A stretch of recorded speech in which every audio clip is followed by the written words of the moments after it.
आज जो मैंने जो टॉपिक उठाया है, वो टॉपिक उठाने से पहले एक शॉर्ट स्टोरी मैं आपके साथ शेयर करूंगा। ये स्टोरी जो है, ये बहुत सारी मीटिंग्स में, बहुत सारी ट्रेनिंग्स में बार बार इस स्टोरी के हवाले से अपनी बात को रखा जाता है, और ये स्टोरी बताने से थोड़ा सा आसान हो जाता है समझना।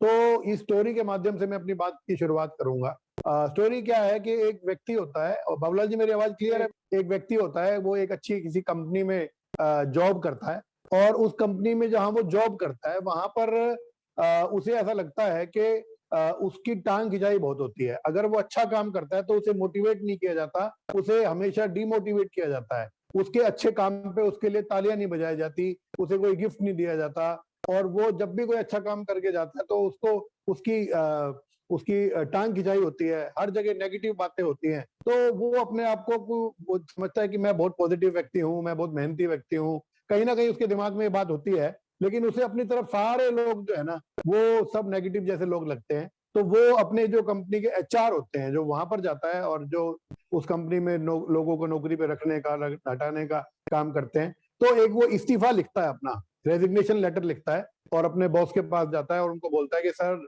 ये मेरा आप इस्तीफा लीजिए, मैं इस नौकरी को छोड़ना चाहता हूँ, इस काम को छोड़ना चाहता हूँ, और मैं कोई और कंपनी ज्वाइन करूंगा।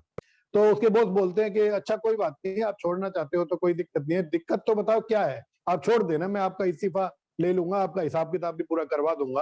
तो वो बोलते हैं कि इस्तीफा मेरे देने का सबसे बड़ा कारण ये है कि मैं इतना अच्छा काम करता हूँ, मुझे कोई गिफ्ट नहीं दिया जाता, मुझे कोई ट्रॉफी नहीं दी जाती, मुझे कोई मेडल नहीं दिया जाता, मेरी हर व्यक्ति मेरी टांग खिंचाई करता है, हर व्यक्ति यहाँ नेगेटिव बात करता है, लोग आपस में गप्पे मारते रहते हैं।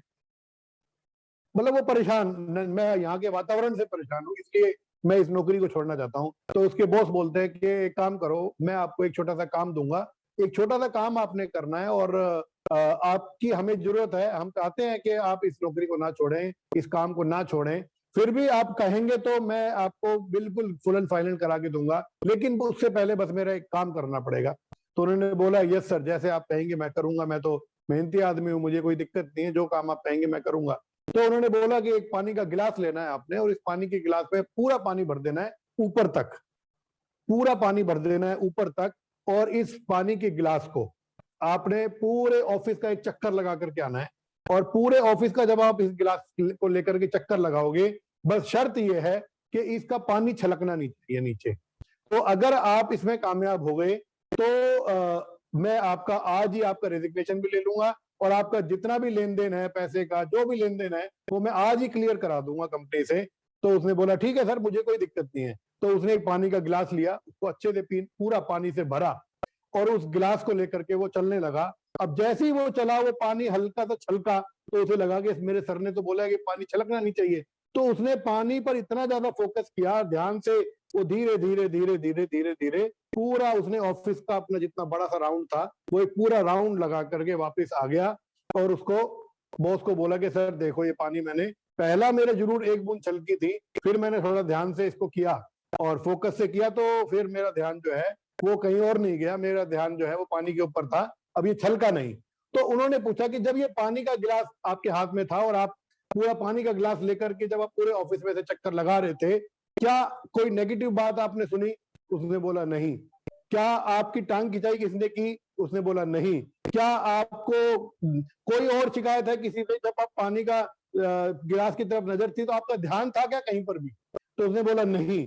तो उसका मतलब, वो बोलते हैं कि इसका मतलब ये है कि अगर आपका ध्यान नेगेटिविटी की तरफ जा रहा है, आपका ध्यान टांग खिंचाई की तरफ जा रहा है, आपका ध्यान आपके रिवार्ड्स की तरफ जा रहा है, इसका मतलब ये है कि आपके काम पर आपका फोकस नहीं है, आपके टारगेट पर आपका फोकस नहीं है।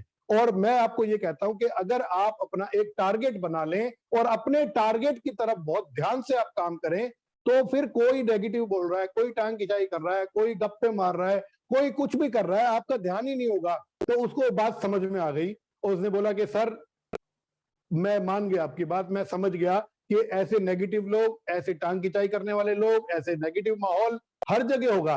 क्या गारंटी है कि मैं दूसरी कंपनी में जाऊंगा, वहां पर ऐसा माहौल नहीं मिलेगा? तो मैं कब तक अपनी जॉब चेंज करूंगा, कब तक मैं अपने काम बदलूंगा? क्यों ना मैं इसी काम पर अपने टारगेट लेकर फोकस करूं, और फोकस लेकर के जब मैं इस टारगेट पे काम करूंगा, तो जरूर मुझे सफलता मिलेगी और मुझे कोई फर्क नहीं पड़ता कौन नेगेटिव बोल रहा है, कौन गप्पे मार रहा है, कौन मेरी टांग खिंचाई कर रहा है। मुझे तो मेरे टारगेट पर फोकस करना है, फिर कोई कुछ भी बोले मुझे कोई फर्क नहीं पड़ता। तो इस स्टोरी से मैं कहां लेकर के जाना चाहता हूं आपको, मैं लेकर के जाना चाहता हूं कि हमारे गुरुदेव दिनेश मोहन जी एक बात हमें बोला करते थे शुरुआती दौर से कि आपके पास अगर दो चीजें हैं, पहली चीज है फोकस वर्क और दूसरी चीज है कॉन्टिन्यूअस एफर्ट। कॉन्टिन्यूअस एफर्ट का मतलब लगातार प्रयास और फोकस्ड वर्क का मतलब लक्ष्य केंद्रित कार्य। अगर हम फोकस वर्क, लक्ष्य केंद्रित कार्य लगातार करेंगे तो फिर कोई फर्क नहीं पड़ता कितना नेगेटिव माहौल है, हम जो है वो अपने कामयाबी में हमें अपने जो लक्ष्य है उसमें कामयाब हो जाएंगे। तो मैं आपका ध्यान केवल 3 बातों पर लेकर के जाना चाहता हूं। अगर कोई भी व्यक्ति, मैं, आप या कोई भी व्यक्ति आरसीएम बिजनेस में केवल 3 काम पे फोकस कर ले, केवल 3 कामों पे फोकस कर ले, तो पूरा आरसीएम इन 3 कामों में छुपा हुआ है, जो मैं आपका फोकस वहीं लेकर के आना चाहता हूं। लेकिन फोकस तीनों पे होना चाहिए। 100% का मतलब होता है 33% यहां, 33% यहां और 33% यहां। बहुत सारे लोग गलती क्या कर रहे हैं, या तो 100% यहां फोकस कर रहे हैं, या 100% यहां फोकस कर रहे हैं, या 100% यहां फोकस कर रहे हैं, तीनों जगह फोकस नहीं कर रहे। हमारे गुरुदेव कदम सिंह राठी सर बोलते हैं कि कार चलानी है ना, सिर्फ ब्रेक लगाने से कार नहीं चलेगी, या सिर्फ रेस दबाने से कार नहीं चलेगी, या सिर्फ स्टेयरिंग दबाने से कार नहीं चलेगी, या सिर्फ गियर लगाने से कार नहीं चलेगी। आपको सारी चीजों का सामंजस्य बिठाना पड़ेगा। आपको रेस भी लगानी है, आपको क्लच दबानी है, आपको ब्रेक भी लगाना है, आपको स्टीयरिंग भी संभालना है, आपको गियर भी लगाना है, आपको ये सारे काम करने पड़ेंगे। और मैं आरसीएम बिजनेस का एक बिल्कुल कामयाबी का एक 3 सूत्रों में मैंने आरसीएम बिजनेस को पिरोया है, और ये मैंने अपनी अपलाइनों से सीखा है, और कहीं ना कहीं इसमें थोड़े बहुत अपने अनुभव जोड़ के मैं आपके सामने ये बात रख रहा हूं। ये 3 चीजें अगर आप करते हैं तो आपका ध्यान कहीं और नहीं जाएगा। आप इन 3 चीजों पे 33% इधर, 33% इधर और 33% इधर, तीनों चीजों का सामंजस्य बिठा के करोगे काम। और 1% क्या है, 1% है वो जो नेगेटिव लोग जो आपके आसपास है, क्योंकि 33 तो 99 हो गया, 1% बच गया 100% में। वो 1% बस ध्यान देना है आपको नेगेटिव लोगों की तरफ, और उन नेगेटिव लोगों की तरफ भी, उस नेगेटिव माहौल की तरफ भी आपको पॉजिटिव ध्यान देना है कि इन्हीं लोगों को तो करके दिखाना है मुझे। तो 1% वहां ध्यान देना है, बाकी सारा ध्यान आपको 3 चीजों पे देना है। तो इसमें पहला काम क्या है, मैं टाइम साथ साथ देख रहा हूं क्योंकि मुझे 10 मिनट में खत्म करना है। पहला काम जो है वो है अपनी पर्सनल आईडी पर बिजनेस वॉल्यूम बढ़ाओ। पहला काम क्या है, अपनी पर्सनल आईडी पर बिजनेस वॉल्यूम बढ़ाओ। एक बात मैं बार बार बोला करता हूं कि आपका लक्ष्य होना चाहिए, चाहे आप 100 बीवी का लक्ष्य लो, आप 1000 बीवी का लक्ष्य लो, आप 10,000 बीवी का लक्ष्य लो, 1,00,000 बीवी का लक्ष्य लो, या 10 लाख बीवी का लक्ष्य लो, आपके पास में एक क्लियर कट टारगेट होना चाहिए कि मैं इस महीने इतना पर्सनल आईडी पे बिजनेस वॉल्यूम करूंगा। एक नया व्यक्ति है, वो बोलता है मुझे तो पता ही नहीं जी कैसे होगा। अरे भैया 100 बीवी का लक्ष्य तो ले सकते हो, 100 बीवी का लक्ष्य लो, मेहनत करो, उन 100 बीवी का प्रोडक्ट खुद यूज कर लो, या 100 बीवी का प्रोडक्ट बेच के आ जाओ। वो 100 बीवी का भी लक्ष्य अगर आपके पास है, तो जब वो 100 बीवी का लक्ष्य पूरा हो जाएगा ना, तो आप अपने आप को ऐसे शाबाशी दोगे कि यस मैंने टारगेट लिया था और टारगेट पूरा कर दिया। उसकी आत्म अनुभूति, उसकी खुशी अलग होती है जब हमारा टारगेट पूरा हो जाता है। फिर सेलिब्रेट करो, अपने आप को शाबाशी दो। अब बोलो कि इस महीने मेरा 200 बीवी का टारगेट है। जैसे जैसे छोटे छोटे लक्ष्य पूरे करते चले जाओ, अपने लक्ष्य को बढ़ाते चले जाओ। और इसके लिए आपको छोटे छोटे काम करने हैं कि अगर आप सेल्फ आईडी पे बिजनेस वॉल्यूम बढ़ाना चाहते हैं, तो आपको अपने घर में प्रोडक्ट यूज करना है, सेल्फ आईडी का बिजनेस वॉल्यूम बढ़ेगा। अपने घर में डिस्प्ले वॉल खोलनी है, अपने कुछ पड़ोसियों को घर में बुलाना है, पार्टी करनी है, उनको आरसीएम के प्रोडक्ट टेस्ट कराने हैं, तो बिजनेस बढ़ेगा। आपके लोग जब गुडसिप पी के जाएंगे तो जाते जाते कहेंगे ये डब्बा कितने का है, आप बोलो जी 300 रुपए का डब्बा है, या जितने रेट में ही बेचना है, वो डब्बा साथ लेके जाएंगे। ये मेरा खुद का अनुभव है कि जिसको आपने 1 कप गुडसिप बना के पिला दिया, तो आपकी 1 डब्बे गुडसिप की सेल तो हो गई। अभी हम लोग गुडसिप 1 डब्बा या 1 पाउच नहीं खरीदते। अभी मुकेश गुप्ता जी को मैं ऑर्डर भेजने वाला हूँ 12 डब्बे गुडसिप का। अभी 3 दिन पहले ही 6 डब्बे गुडसिप आए थे, मेरे ख्याल से अभी 1 डब्बा पड़ा हुआ, बाकी सब बिक गए। जो आया 1 कप गुडसिप पिलाया, बिक गया। तो आपको, अगर आप आरसीएम बिजनेस के प्रोडक्ट लोगों को यूज कराते हो, तो आपके प्रोडक्ट की सेल बढ़ेगी, आपके घर से सेल होगी, तो भी आपका बिजनेस वॉल्यूम बढ़ेगा।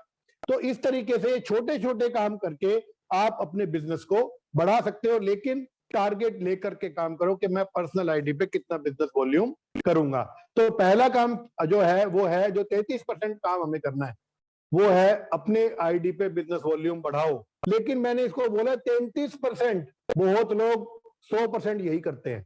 सर सिर्फ रेस दबाए जाओगे तो भी आपका आरसीएम नहीं चलेगा, इसको 33% करना है। अगला 33% क्या है? अगला 33% है अपनी टीम बनाओ, अपना नेटवर्क बनाओ। एक बार ठंडे दिमाग से बैठ करके अपने आप से आपने पूछना है कि जब आपने आरसीएम बिजनेस का प्लान देखा था, प्लान देखते टाइम किस चीज ने आपको अपील किया था? मुझे जब आरसीएम बिजनेस का हेमंत सर ने प्लान दिखाया था, तो मुझे जब वो नीचे गोले बनाए थे ना बहुत सारे, जब टीम बनी थी, तो मुझे वो टीम नजर आई थी कि जिस दिन मेरी टीम बन गई, मैं काम नहीं भी कर पाया तो भी मुझे मेरे घर में रोजगार आएगा। मैं इस दुनिया से चला गया तो भी मेरे परिवार को किसी के आगे हाथ फैलाने नहीं पड़ेगा। मैं इस दुनिया में हूं या नहीं हूं, मैं काम पर हूं या नहीं हूं, मैं पूरे देश में क्या पूरे वर्ल्ड में कहीं पर भी घूम रहा हूं, मेरी इनकम नहीं रुकेगी। हमने ये सोच करके आर्थिक आजादी के लिए आरसीएम बिजनेस को शुरू किया था। तो दूसरा 33% है अपनी टीम बनाओ, अपना नेटवर्क खड़ा करो। अब नेटवर्क भी 100 गधों का नहीं, एक घोड़े का नेटवर्क खड़ा कर लो, वो अच्छा है। अब गधे और घोड़े में फर्क क्या है वो समझना है। गधा और घोड़े में फर्क सिंपल है कि जो लीडर है वो घोड़ा है, जो लीडर नहीं है हमारे लिए वो गधा है। अब लीडर कौन है? आरसीएम बिजनेस में कैसे लोगों की आपको टीम बनानी है? जो कहना मानने को तैयार हो, जो सीखने को तैयार हो, जो संघर्ष करने को तैयार हो, जो अपने आप को बदलने को तैयार हो, जो अपने कुर्ते पजामे को या टी शर्ट को छोड़ के शर्ट पहन के टाई लगाने के लिए तैयार हो, जो लगातार लर्निंग मोड में हो, जो एम्बिशियस हो, जो सपने देखने की हिम्मत रखता हो। ये एक बहुत बड़ी बात है। ये जब हम बोलते हैं ना सपने देखना, ये क्या बात हुई? ये तो कोई बड़ी बात नहीं है, लेकिन बहुत सारे लोग सपने देखने की हिम्मत भी नहीं कर पाते। अगर मैं आज भी आपको ये होमवर्क दे दूं ना कि भाई कल सुबह अपने 10 सपने लिख के ले आना, बहुत सारे लोग सोचेंगे सर सपने क्या लिखो, समझ में नहीं आ रहा। मतलब सपने देखने पे टैक्स लग रहा है क्या हमें? सर ये दिमाग जो है ना, ये खेत है। ये दिमाग जो है ये खेत है, इस खेत में जब बीज डालेंगे तभी तो वो पैदा होगा, वो फसल पैदा होगी। तो सपने जब तक हम देखेंगे ही नहीं वो कभी पूरे होंगे भी नहीं। तो हमें ड्रीम्स देखने वाले लोग चाहिए, और वो कौन होंगे? वो वही लोग होंगे जो एज ए लीडर हमारे साथ काम करेंगे। तो आपको कैसे पहचान होगी कि आप किसको अपनी टीम में लाएं? जब आप आरसीएम के प्रोडक्ट सेल कर रहे हैं, लोगों को आरसीएम की प्रोडक्ट की जानकारी दे रहे हैं, तो उसमें से बहुत सारे लोग आपको ऐसे मिलेंगे जो आरसीएम के प्रोडक्ट की तारीफ करेंगे। वो कहेंगे प्रोडक्ट तो अच्छे हैं। जब प्रोडक्ट अच्छा बोले तो बस उन्हें आप आरसीएम का प्लान दिखाओ, और वो प्लान दिखाने वाला कोई और नहीं होना चाहिए। वो प्लान मैं तो कहूंगा कि आप खुद ही वो प्लान दिखाओ। एक बार गलत दिखाओगे, 2 बार गलत दिखाओगे, जितनी ज्यादा बार आप दिखाओगे, या फिर आप किसी प्रोग्राम में बुला सकते हो। आप चाहो तो अपनी अपलाइन की हेल्प भी ले सकते हो शुरुआती दौर में, लेकिन कोशिश ये रहे कि प्लान आप दिखाओ। और वो अलग अलग डिपेंड करता है, वो सरकमस्टांसेस के हिसाब से कैसी परिस्थितियां होती है। कई बार थर्ड पार्टी की भी जरूरत पड़ती है, वो टॉपिक नहीं है मेरा। बेसिक पर्पज है प्लान दिखाओ। वो कोशिश करो खुद दिखाओ, या फिर किसी की अपलाइन की हेल्प लो, या मीटिंग में इनवाइट करो, लेकिन प्लान दिखाओ। प्लान कब दिखाओ? जब वो व्यक्ति प्रोडक्ट से सेटिस्फाई हो, और जब वो प्रोडक्ट से सेटिस्फाई होगा, आरसीएम का प्लान देखेगा, तो वो व्यक्ति ज्वाइन करके फिर वो अपना प्रोडक्ट यूज करेगा और अपनी टीम बनाएगा। अब बहुत सारे लोग क्या काम कर रहे हैं, 100% प्लान दिखा रहे हैं और लोगों को ज्वाइन कराते चले जा रहे हैं। वो प्रोडक्ट यूज भी नहीं कर रहे, वो ये कह रहे हैं कि मैं क्या करूंगा जी यूज करके, मैंने लोगों को ज्वाइन करा दिया, अपने आप कर लेंगे। तो 100% सिर्फ प्लान दिखा रहे हैं और ज्वाइन करा रहे हैं, वो भी गलत है। तो 33% प्लान दिखाना है और लोगों को ज्वाइन कराना है, 33% प्रोडक्ट सेल करने हैं, और तीसरा 33% है अपनी लीडरशिप को बढ़ाओ, अपनी नॉलेज को बढ़ाओ, अपनी जानकारी को बढ़ाओ, अपनी कुशलता को बढ़ाओ, अपने ज्ञान को बढ़ाओ, अपने नॉलेज को बढ़ाओ। जब आप लगातार अपने आप को तैयार करते चले जाओगे, अपने आप को तैयार करते चले जाओगे, तो आप बन जाओगे मैग्नेट। और मैग्नेट जो होती है ना, चुंबक, उसके साथ लोग आज के चिपकते हैं, लोग काम करना चाहते हैं। तो 33% क्या करना है आपको? अपनी खुद की लीडरशिप को बढ़ाना है, अपने नॉलेज को, अपने ज्ञान को, अपनी कुशलता को, अपनी स्किल्स को डेवलप करना है। और उसके लिए आपको करना क्या है? उसके लिए करना है आपको बुक रीडिंग। अपने अपलाइन से पूछो सर मैं कौन सी बुक पढूं, अपने अपलाइन से पूछो सर मैं कौन से वीडियोस देखूं, अपने अपलाइन से पूछो मैं कौन कौन सी मीटिंग अटेंड करूं। लगातार अपने अपलाइन से बात करो, एक कोच बना करके उनसे लगातार सलाह लेते रहो। तो जब आप ये 4 काम करोगे, किताबें, वीडियोस, अपलाइन और मीटिंग, जब इन 4 चीजों को लगातार आप सीखते जाओगे, सीखते जाओगे, सीखते जाओगे, तो आपका पात्र बड़ा होता चला जाएगा। और जब आपका पात्र बड़ा होगा तो फिर क्या होगा, फिर आपके साथ लोग भी आएंगे, आपके पास बिजनेस भी आएगा, आपके पास इनकम भी आएगी, आपके पास मान सम्मान, इज्जत, दौलत, शोहरत, सिक्योरिटी, जो आपको चाहिए वो सारी चीजें आपको मिलेंगी। तो वो कहते हैं ना कि मेरे साथ लोग जुड़ते ही नहीं है, तो सर लोग आपके साथ इसलिए नहीं जुड़ते क्योंकि वो क्या सोच के आपके हाथ में अपना कैरियर पकड़ा दे। आप पात्र तो हो, वो आपको पात्र बनना पड़ेगा। तो अब बहुत सारे लोग क्या कर रहे हैं, सिर्फ सीखते जा रहे हैं, सीखते जा रहे हैं, सीखते जा रहे हैं, ना वो प्लान दिखा रहे हैं, एक्शन कर रहे हैं, ना वो प्रोडक्ट सेल कर रहे हैं, प्रोडक्ट यूज कर रहे हैं। अब 100% सीखने से काम चलेगा क्या? नहीं। अब 100% प्रोडक्ट सेल करने से काम चलेगा? नहीं। 100% लोगों को ज्वाइन कराने से काम चलेगा? नहीं। तो 33% प्रोडक्ट दिखाने, प्रोडक्ट सेल करने, 33% प्लान दिखाना है, लोगों को ज्वाइन कराना है, 33% लीडरशिप तैयार करनी है और अपनी टीम में वही लीडरशिप को डुप्लीकेट करना है। तो ये 33% का सामंजस्य जब आप बिठा करके लगातार थोड़ा थोड़ा थोड़ा थोड़ा रोज काम करते चले जाएंगे तो आरसीएम बिजनेस में फिर आप हीरो बनते चले जाएंगे। और ये जो तीनों चीजों का इकट्ठा जो गैप, कई बार क्या है, ये ज्यादा हो रहा है, ये कम हो रहा है, वो ज्यादा हो रहा है, ये कम हो रहा है, तो ये 3 चीजों का जो गैप है, वो 3 चीजों को गैप को फिल करती है हमारी डेली मीटिंग। हमारी डेली मीटिंग जो है वो गैप को फिल करती है। अगर आप सुबह 7 बजे की मीटिंग अटेंड करते हैं तो आपकी लीडरशिप बढ़ेगी, आपकी आदतें अच्छी होंगी, आपका व्यवहार अच्छा होगा, आप और कार्यकुशल बनते चले जाओगे। फिर हमारी जो मीटिंग होती है 8:30 बजे की, जो मीटिंग अभी चल रही है, इस मीटिंग को अगर आप अटेंड करोगे तो आपके अंदर इच्छा जागेगी कि मैं भी ऐसे आऊं और बात भी करूं। क्योंकि जो आपने सीखा है, जब आपने बुक पढ़ा सीखा, जब आपने सुबह 7 बजे की मीटिंग करी सीखा, जब आपने कोई वीडियो देखी सीखा, जब आपने अपलाइन से बात की सीखा, जब आपने जो भी आपने एक्टिविटीज की वहां से सीखा, आपको ये 8:30 बजे की मीटिंग में आधे घंटे का टाइम मिलता है कि आप अपने आप को एक्सप्रेस कर पाए, आपने जो सीखा है वो अपनी बात कह पाए। और जब आप अपनी बात को बार बार कहते हो तो आपकी झिझक, शर्म सब खत्म होनी शुरू हो जाती है। तो ये 8:30 बजे की मीटिंग आपके इस गैप को खत्म करेगी, आप एक्शन मोड में आ जाएंगे। और फिर हमारी आती है 9 बजे की मीटिंग, जो अभी स्टार्ट होने वाली है 5 मिनट में, और बस 1-2 मिनट में स्टार्ट होने वाली है। तो ये जो 9 बजे की मीटिंग है, यहां पर आप सीखोगे कैसे प्रोडक्ट सेल करने हैं। पूरे इंडिया से लोग आते हैं इस मीटिंग में और आगे सिखाते हैं कि मैंने इतना सेल किया, मैंने उतना सेल किया। तो ये 3 जो हमारी डेली मीटिंग है, ये मीटिंग आपको एजुकेट भी करती रहेंगी, आपको कभी किताब पढ़ने के लिए मोटिवेट करेंगी, आपको कभी बुक पढ़ने के लिए, आपको कभी वीडियोस देखने के लिए मोटिवेट करेंगी, कभी आपको सेलिंग के लिए मोटिवेट करेंगी, कभी आपको किसी प्रोडक्ट की क्वालिटी पता चलेगी और आप कहोगे अरे इतना अच्छा प्रोडक्ट है, तो आप उस प्रोडक्ट को यूज करना शुरू कर देंगे। तो ये 3 चीजें, ये 3 मीटिंग जो है, इन तीनों 33% के जो गैप है उसको फिल करेंगी। और आप तीनों चीजों का जब बैलेंस बनाओगे तो आप बनोगे आरसीएम बिजनेस में लीडर, और आपको भी मिलेगी आरसीएम लीडर की पिन। तो ये बस मैं कहना चाहता था। लास्ट में आज मैं इतनी बात कहना चाहूंगा। 1 मिनट हेमंत सर अपनी बात को कुछ भी कहना चाहें वो कहें, और फिर बाबूलाल जी मीटिंग की तरफ हमें ले चलें। न्यूट्रीचार्ज मीटिंग हो रही है जो आज। Thank you. जय हिंद, जय आरसीएम। Great sir, great. बहुत अच्छी जानकारी दी सर आपने। पूरा नेटवर्क मार्केटिंग का जो कहना पूरा तंत्र बता दिया आपने। और ये है भी हकीकत कि हिंदुस्तान है जिस एक चीज के पीछे लग जाता है ना, पर उसी में लग जाता है, बाकी वो 2 चीज भूल ही जाता है। क्योंकि मैंने काफी समय देखा जब इनको होमवर्क देते थे तो सीडीएस सुन के आए हैं, बुक भर के आए हैं, तो केवल सीखने में फोकस किया। उनका बिजनेस वॉल्यूम देखते थे 100, 200, 500, 1000, 1500, ये बिजनेस वॉल्यूम होता है। अब जहाँ बिजनेस वॉल्यूम की बात है तो पूरा बिजनेस वॉल्यूम ऊपर तक है, खूब अच्छा बिजनेस वॉल्यूम कर दिया।